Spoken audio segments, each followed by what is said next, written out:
வணக்கம். இது டிவிஎன் லங்காவின் பிரதான செய்திகள். முதலில் தலைப்புச் செய்திகள்.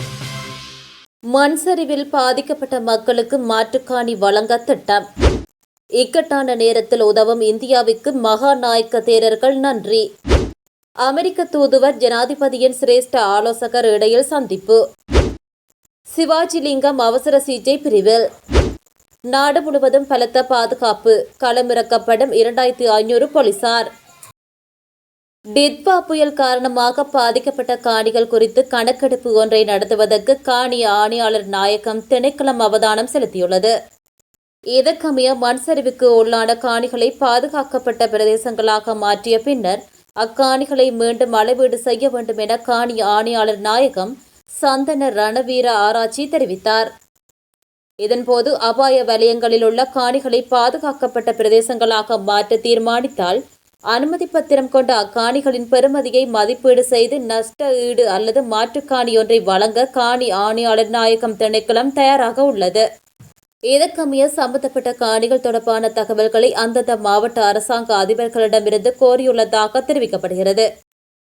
மேலும் சில குடியிருப்பாளர்கள் அரச காணிகளில் அத்துமீறி தங்கியிருப்பதுடன் அவர்கள் தொடர்பாகவும் இந்த நடவடிக்கையை முன்னெடுக்க அத்திணைக்களம் கவனம் செலுத்தியுள்ளது.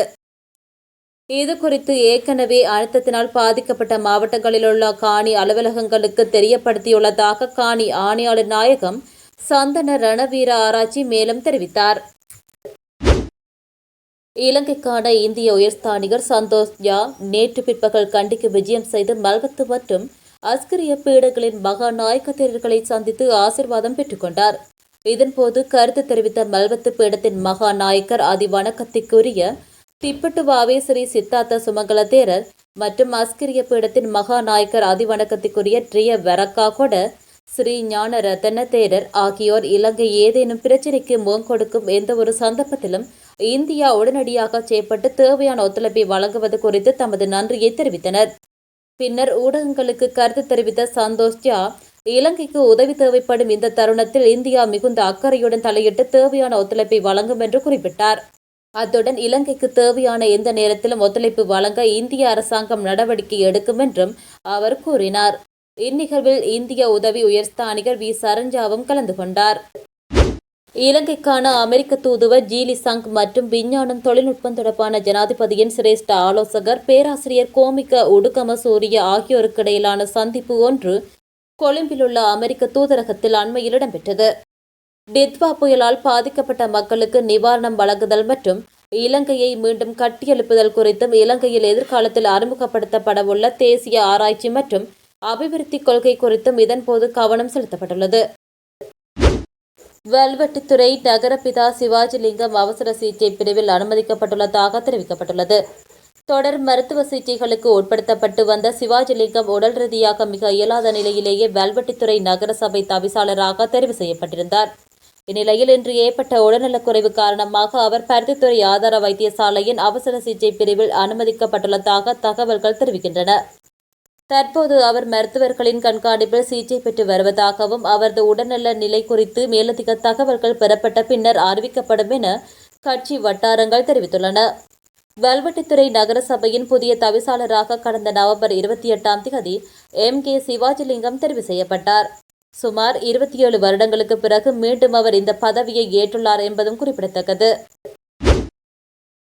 கண்டியில் ஹோட்டல் ஒன்றுக்குள் நடந்த பேஸ்புக் களியாட்ட விருந்தின் போது ஆளும் கட்சியை பிரதிநிதித்துவப்படுத்தும் பிரமுகரின் மகள் உட்பட 26 பேர் கைது செய்யப்பட்டுள்ளனர். தேசிய மக்கள் சக்தியை பிரதிநிதித்துவப்படுத்தும் கண்டி பிரதி மேஜர் ருவன்குமாரவின் 26 வயதான மகள் உட்பட 4 பெண்களும் 22 ஆண்களும் இவ்வாறு கைது செய்யப்பட்டுள்ளதாக தெரிவிக்கப்படுகிறது. விக்டோரியா நீர்த்தேக்கத்துக்கு அருகிலுள்ள ஹோட்டல் ஒன்றில் நேற்றிரவு போதைப்பொருள் விருந்து நடப்பதாக கிடைத்த தகவலை அடுத்து போலீசார் சுற்றி வளைத்து அவர்களை கைது செய்தனர். பண்டிகை காலத்தை முன்னிட்டு விசேட பாதுகாப்பு வேலைத்திட்டங்களை முன்னெடுக்க போலீசார் நடவடிக்கை எடுத்துள்ளனர்.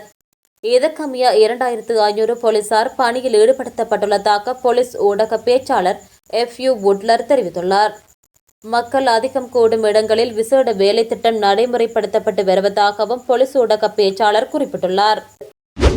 இத்தாலி மற்றும் இலங்கைக்கு இடையில் சாரதி அனுமதி பத்திரங்களை பரஸ்பரம் அங்கீகரிப்பதற்கான இருதரப்பு ஒப்பந்தம் புதுப்பிக்கப்பட்டுள்ளதாக வெளிவிவகார வெளிநாட்டு வேலைவாய்ப்பு மற்றும் சுற்றுலாத்துறை அமைச்சு தெரிவித்துள்ளது.